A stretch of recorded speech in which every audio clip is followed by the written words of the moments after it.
Delhi police की एक ऐसी जाबाज महिला कमांडो काजल, जिसने वर्दी पहनकर अपराधियों के सामने कभी सिर नहीं झुकाया, आज उसी बहादुर बेटी को दहेज के भूखे भेड़ियों ने मौत के घाट उतार दिया।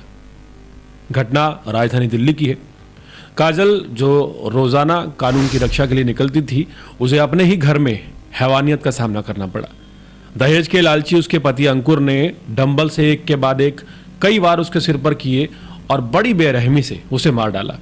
दहेज के लोभियों का दुस्साहस देखिए कि आरोपी पति अंकुर ने महिला कमांडो के भाई को फोन किया और साफ कहा कि तेरी बहन को मार रहा हूं और पुलिस मेरा कुछ नहीं कर पाएगी, और 5 मिनट बाद दोबारा फोन कर कहा कि तेरी बहन को मैंने मार दिया है, आ जा। काजल ग्रेटर कैलाश वन थाने की स्पेशल सेल में बतौर कमांडो तैनात थी। 27 साल की काजल साल 2018 में दिल्ली पुलिस में बतौर कांस्टेबल भर्ती हुई थी। फिलहाल वो स्वाट स्पेशल टीम में तैनात थी। काजल का पति अंकुर मिनिस्ट्री ऑफ डिफेंस में क्लर्क था। शादी के बाद काजल अपने पति अंकुर के पुश्तैनी घर गन्नौर सोनीपत हरियाणा में रहने लगी, जहां अंकुर के साथ उसके 2 कुंवारे भाई भी रहते थे। बड़े भाई का नाम संदीप है और छोटे भाई का अंकित है। दोनों की ही शादी नहीं हुई है। परिजनों के मुताबिक काजल की शादी में अंकुर के परिवार को अच्छा खासा दहेज दिया गया था। इसके बावजूद ससुराल पक्ष की ओर से प्रताड़ना बंद नहीं हुई। आरोप है कि अंकुर की जो मां है शांति देवी, पिता ओम प्रकाश और उसके 2 शादीशुदा बहनें इंदु और निधु लगातार काजल को यह कहकर प्रताड़ित करती थी कि उनके बेटे की सरकारी नौकरी है और उसे दहेज में गाड़ी मिलनी चाहिए थी। काजल को सोनीपत में बार बार मानसिक और शारीरिक रूप से प्रताड़ित किया जाता था। लगातार उत्पीड़न से परेशान होकर काजल अपने पति अंकुर के साथ दिल्ली के द्वारका जिले में एक फ्लैट रहकर रहने लगी, जहां वो अपने पति और 1.5 साल के बेटे के साथ जिंदगी बिता रही थी।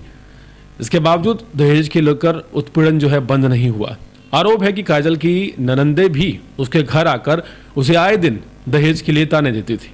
साल 2024 में काजल अपने पति के साथ दिल्ली के द्वारका डिस्ट्रिक्ट मोहन गार्डन इलाके में रहने लगी, लेकिन इस बार खुद पति अंकुर ने ही काजल को प्रताड़ित करना और मानसिक यातनाएं देना शुरू कर दिया। पारिवारिक विवाद खत्म करने की कोशिश में काजल फिर से एक बार सोनीपत के गन्नौर स्थित ससुराल पहुंची, लेकिन सितंबर 2025 में जब अंकुर घर पर मौजूद नहीं था, तब उसकी मां, पिता और दोनों भाइयों ने झगड़ा करके काजल को ससुराल से निकाल दिया। गणतंत्र दिवस से पहले ड्यूटी को लेकर दबाव और बढ़ा, जिसके बाद 20 जनवरी को काजल अपने पति के साथ दोबारा दिल्ली के मोहन गार्डन वाले फ्लैट में रहने आ गई। इसके ठीक 2 दिन बाद यानी कि 22 जनवरी की रात करीब 10 बजे अंकुर ने काजल के भाई को बकायदा फोन कर गालियां दी और कहा कि वो उसकी बहन को मार रहा है और पुलिस उसका कुछ नहीं बिगाड़ पाएगी। करीब 5 मिनट बाद अंकुर ने दोबारा उसके भाई को फोन किया और कहा कि उसकी बहन मर चुकी है और वो आ जाए। काजल के भाई ने तुरंत पुलिस को सूचना दी। पुलिस मौके पर पहुंची और काजल को नज़दीकी अस्पताल में आईसीयू में भर्ती कराया गया, जहां वो बेहोशी की हालत में थी। बाद में उसकी जान चली गई। पुलिस के अनुसार जब अधिकारी मोहन गार्डन स्थित फ्लैट में पहुंचे तो वहां फर्श पर खून फैला हुआ था। मौके से ऐसे डंबल भी बरामद किए गए जिन पर खून लगा हुआ था और फिलहाल आरोपी को गिरफ्तार कर लिया गया है। हमारा देश आज पूरी दुनिया में तरक्की के नए आयाम हासिल कर रहा है, लेकिन हमारे समाज में दहेज के भूखे भेड़िए अभी भी जिंदा हैं, जो बेटियों की जिंदगियां बेरहमी से छीन रही हैं। ऐसी ही एक दर्दनाक सच्चाई दिल्ली से इस घटना में सामने आई है, जहां दिल्ली पुलिस की होनहार महिला कमांडो काजल दहेज के लालचियों की भेंट चढ़ गई। जिस बेटी ने वर्दी पहनकर समाज की सुरक्षा का जिम्मा उठाया था, वही बेटी अपने ही घर में दहेज की आग में झुलसा दी गई। यह घटना सिर्फ एक हत्या नहीं, बल्कि हमारे दावों और हकीकत के बीच का कड़वा सच है, जो आज भी समाज के मुंह पर एक करारा तमाचा है।